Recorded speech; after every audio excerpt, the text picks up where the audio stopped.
Hello guys, मैं एक बार फिर से आप सबके सामने प्रस्तुत हूँ अपनी एक नई ऊर्जावान थॉट लेकर। और हमारा आज का थॉट है, आज के समय में पेरेंट्स के प्रति बच्चों की सोच कैसी होती है। जब कोई बच्चा कुछ गलत कार्य कर रहा हो तो पेरेंट्स उन्हें ऐसा करने से रोकते हैं और उन बच्चों को ऐसा लगता है कि उनके पेरेंट्स उनसे प्यार नहीं करते, लेकिन शायद उन बच्चों को उनके त्याग और उनके प्रेम के बारे में नहीं पता।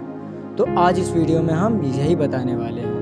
प्लीज़ वीडियो को लास्ट तक देखिएगा, स्किप बिल्कुल मत कीजिएगा।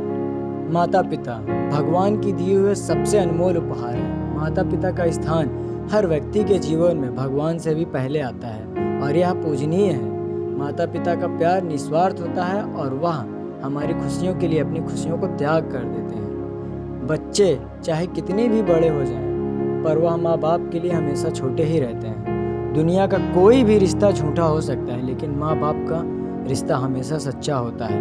माता पिता हमेशा अपने बच्चों को सफल होते हुए देखना चाहते हैं और उनकी ज़रूरतें पूरी करते हैं। माता पिता की छाया में ही जीवन संवरता है। माता पिता जो निस्वार्थ भावना की मूर्ति हैं, वे संतान को ममता, त्याग, परोपकार, स्नेह, जीवन जीने की कला सिखाते हैं। माता और पिता इन दो स्तंभों पर भारतीय संस्कृति मजबूती से स्थिर है। माता पिता भारतीय संस्कृति के दो ध्रुव हैं। माँ शब्द ही इस जगत का सबसे सुंदर शब्द है। इसमें क्या नहीं है? वात्सल्य, माया, अपनापन, स्नेह, आकाश के समान विशाल मन, सागर समान अंतःकरण, इन सब का संगम ही है माँ। ना जाने कितने कवियों साहित्यकारों ने माँ के लिए ना जाने कितना लिखा होगा, लेकिन माँ के मन की विशालता, अंतःकरण की करुणा मापना आसान नहीं है। परमेश्वर की निश्चल भक्ति का अर्थ ही है माँ। ईश्वर का रूप कैसा है, यह माँ का रूप देखकर जाना जा सकता है। ईश्वर की असंख्य रूप माँ की आंखों में झलकते हैं। संतान अगर माँ की आंखों के तारे होते हैं तो भी माँ भी उनके प्रेरणा रहती है। कुपुत्र अनेक जन्मते हैं, पर कुमाता मिलना मुश्किल है। मनुष्य का जीवन अनेक उतार चढ़ावों से होकर गुजरता है। उसकी नवजात शिशु अवस्था से लेकर विद्यार्थी जीवन, फिर गृहस्थ जीवन, तत्पश्चात मृत्यु तक वह अनेक प्रकार के अनुभवों से गुजरता है।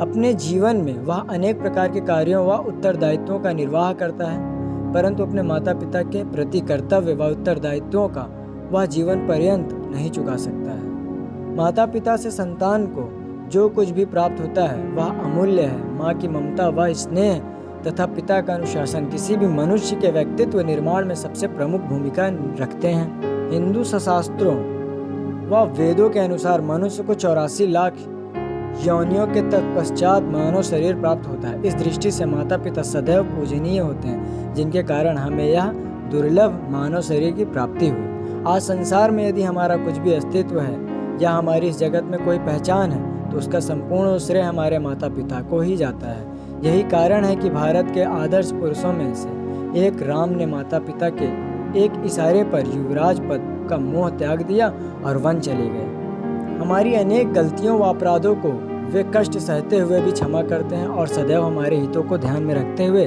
सद्मार्ग पर चलने हेतु प्रेरित करते हैं। पिता का अनुशासन हमें कुसंगति के मार्ग पर चलने से रोकता है एवं सदैव विकास व प्रगति के पथ पर चलने की प्रेरणा देता है। अतः हम जीवन पथ पर चाहे किसी भी ऊंचाई पर पहुँचे, हमें कभी भी अपने माता पिता के सहयोग, उनके त्याग और बलिदान को नहीं भूलना चाहिए। हमारी खुशियों व उन्नति के पीछे हमारे माता पिता की अनगिनत खुशियों का परित्याग निहित होता है। अतः हमारा यह परम दायित्व बनता है कि हम उन्हें पूर्ण सम्मान प्रदान करें और जहाँ तक संभव हो सके खुशियाँ प्रदान करने की चेष्टा करें। माता पिता की सेवा द्वारा प्राप्त उनके आशीर्वाद से मनुष्य जो आत्म संतुष्टि प्राप्त करता है, वह समस्त भौतिक सुखों से भी सर्वश्रेष्ठ है। मातृदेवो भव, पितृदेवो भव वाली वैदिक अवधारणा को एक बार फिर से प्रतिष्ठित करने की आवश्यकता है, ताकि हमारे देश का गौरव अक्षुण्ण बना रहे। Never forget your parents, they are the reason why you are and who you are.